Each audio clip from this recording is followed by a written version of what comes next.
Hey, what's up, everybody? I wanted to make a video today talking about Emic Trunkheart, the new fusion, and kind of give some more insight. I've already made a video on him and kind of how to go about the fusion, but now that we have more information, I kind of want to give a warning to you guys about him. Um, First things first, his kit, I've already talked about it in another video, but just a real quick rundown. The biggest thing that he's bringing is going to be decreased cooldown of skills for allies, as well as the unkillable buff for 2 turns. The unkillable buff portion of it will open up a lot of unkillable teams for you if you don't already have one. He brings unkillable. He also brings cooldown reduction, which you could use with other cooldown reduction champions to get the unkillable up all the time, therefore opening up clan boss.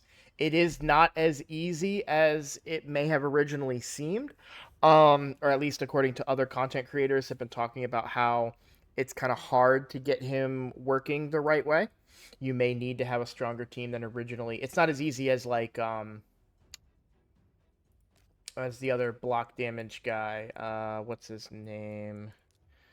Helicath. Yeah. It's not as easy as Helicath's um team was to build, but it is going to be similar. So I do still think he's a good champion, and I do still think if you don't have an unkillable team already made, I think he is a great addition. I've also mentioned in previous videos that his passive might make it easier to get more damage out of an unkillable team faster.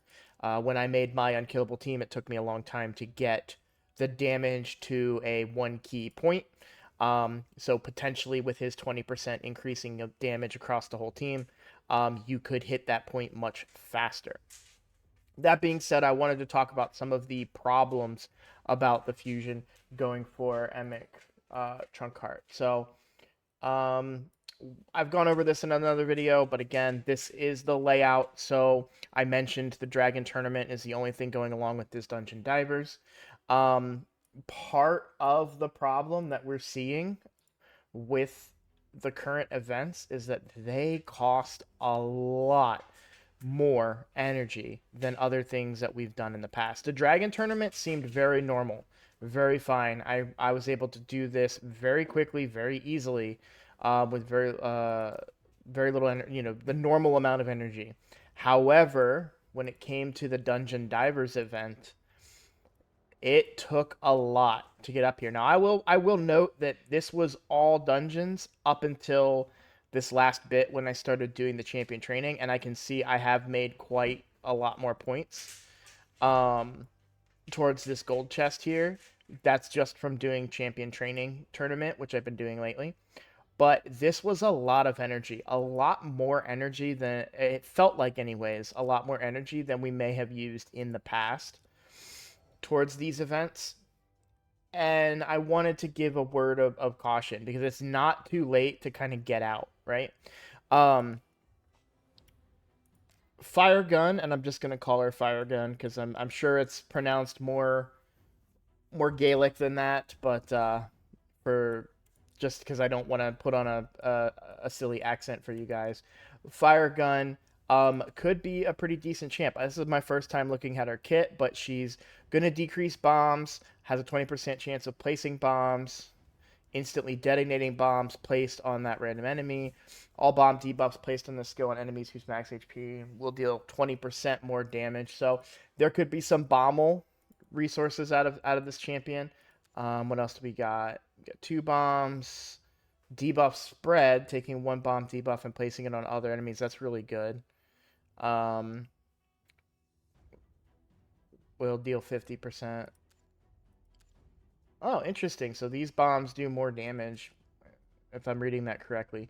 Weakens all enemies, 75% chance of placing weaken. That's great. Grants an extra turn if the weaken was placed. That's great. Extra turns are always great. Revive on death buff on this champion for 2 turns when an enemy dies from a bomb debuff. So, this is a really solid bomb champion. Bombs are kind of finicky. Like, there's places where they're great, places where they're not. But Bommel is a really difficult boss if you don't have any bomb champions. I myself don't have any bomb champions. So, if you have already kind of started your way through this event and are feeling the pressure from the energy, then my recommendation would be to say, okay, you know what, maybe we just back out now, we take Fire Gun and call it. Now, I will be honest, I'm going to continue to go down the fusion route. The main reason being for faction wars. So if we look at my faction wars right now, I'm at 810 of the 945 needed. So I'm not super close, but you can see I have maxed out lizardmen, orcs, high elves, barbarians. Shadowkin is close. Dwarf is close.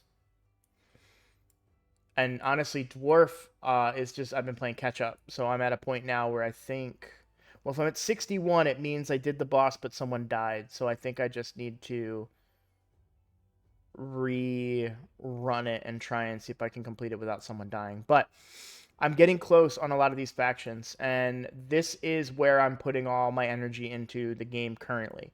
I'm happy where I'm at with Clan Boss since I got Shamil. Sorry, I'm happy where I'm at with Hydra. I'm happy where I'm at with Doom Tower, and I'm happy where I'm at with Demon Lord Clan Boss.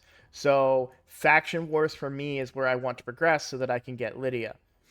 In order to get her, I really need to put more thought into the champions that I'm leveling, and I'm basically just starting in alphabetical order. So Banner Lord has been one of my weaker ones.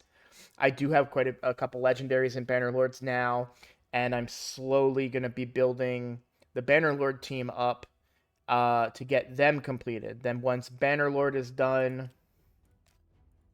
the High Elves is done. So then Sacred Order is going to be next. Sacred Order, I just made huge progress in just the other night.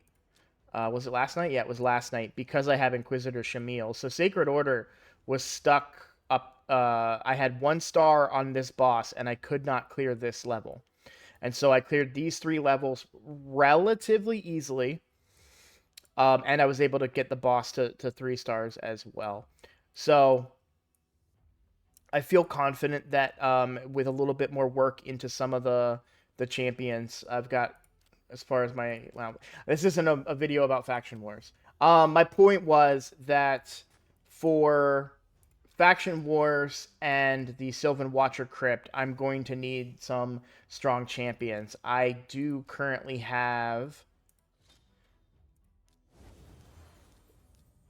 the 4 of these guys. And this champion is a really good champion, by the way. If you happen to pull him and you need a good poisoner, he's a very valuable poisoner. So my thought process is to have Emic with 4 of those guys could be pretty strong. And as well as having the other legendary support. So I might have 3 of those guys, her keeping everyone alive, Emic throwing out unkillable and extra shields, and basically just clearing Sylvan faction wars as quickly as I can. So that's why I'm still going to go for him. It's honestly probably a waste of resources to put all this into Emic just for faction wars, but that's kind of where my account is. That's where I need to make the most progress, so I am still going to go for him. But I did, like I said, want to give a word of warning to you guys and say, hey, he may not be the best champion for you anymore. If you really want to unlock an unkillable team, he's great.